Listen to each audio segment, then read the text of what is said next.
The Israeli Air Force just launched another wave of strikes on Tehran. Also tonight, the U.S. Embassy in Jerusalem is about to close for the rest of the week. That's how worried they are about the impending air war and escalation. A White House official just confirmed President Trump and Prime Minister Netanyahu spoke to each other following Trump's meeting in the Situation Room earlier today. That said, we will not hear from President Trump tonight, 9 p.m. in Washington, 4 a.m. in Tel Aviv. President Donald Trump's demand for unconditional surrender is going to challenge just how much the mullahs and their henchmen really believe in that idea of martyrdom. Iran believes in martyrdom for everybody else but themselves. Now that test is apparent. Iran also just launched a fifth wave of strikes on Israel this evening. Doesn't appear any of those ballistic missiles or drones hit their intended targets inside Israel.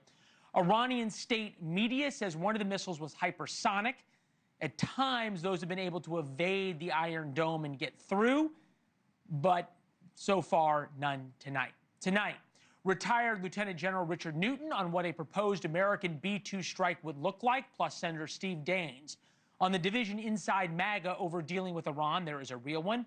And activist Alicia Laban on what might actually happen inside Iran if the regime falls.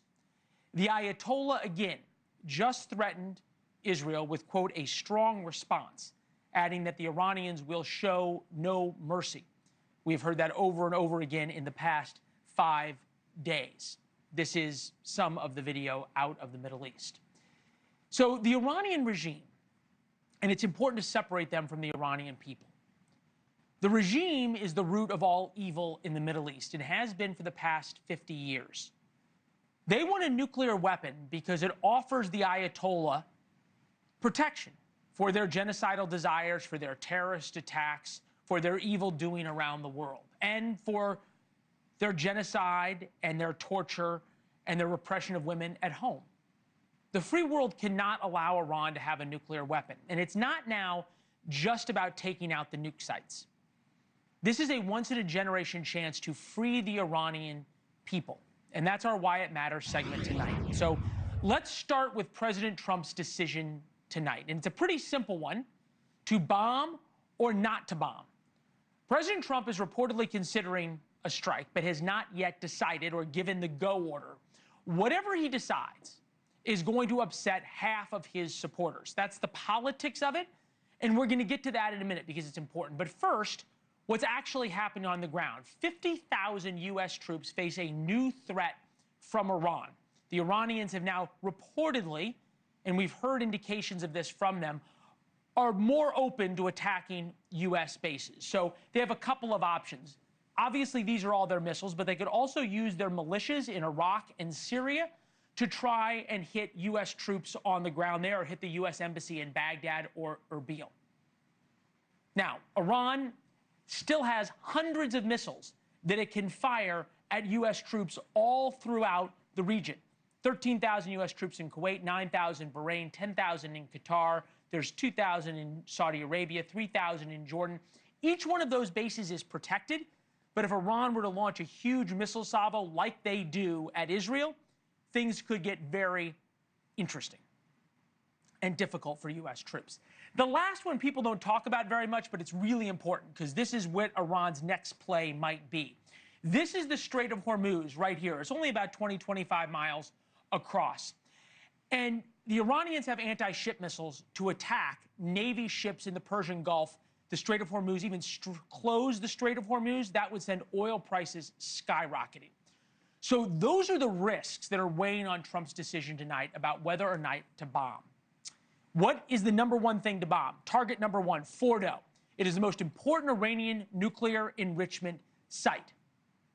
Taking out Iran's nuclear facilities, including Fordo, may end the regime's insurance policy for now. And here's the problem with Fordo. The centrifuges, that's what enriches the uranium, are stored 300 feet beneath ground and covered by reinforced concrete. You can see the tunnel entrances 300 feet down there. That's ground zero for the bomb. The facility gives Iran the ability to enrich the proper amount of uranium to build the bomb. Reportedly, they already have a lot of it. This is an animation of what Fordo looks like as you go down 300 feet underground. And reportedly, they already have enough enriched uranium in there for a bomb. Without all these centrifuges, the nuclear program is nothing. But Israel does not have the bunker busters to go through 300 feet of concrete and hit in there. They don't have the bunker busters. They don't have the planes to carry them. The United States, we do. And this video shows just how imperative they are for taking out a place like Fordo because of how buried and how concealed and how protected it is. The Israelis, and we're going to show you of the 3 types of bunker busters, the Israelis have the first 2, but not the last one. You can go down 200 feet. My sources tell me the B-2 stealth bomber would actually have to drop a couple of bunker busters in order to reach and destroy the centrifuges at Fordo. And the B-2 is the only plane in the world that can carry the MOP, the GBU-57, the bunker buster.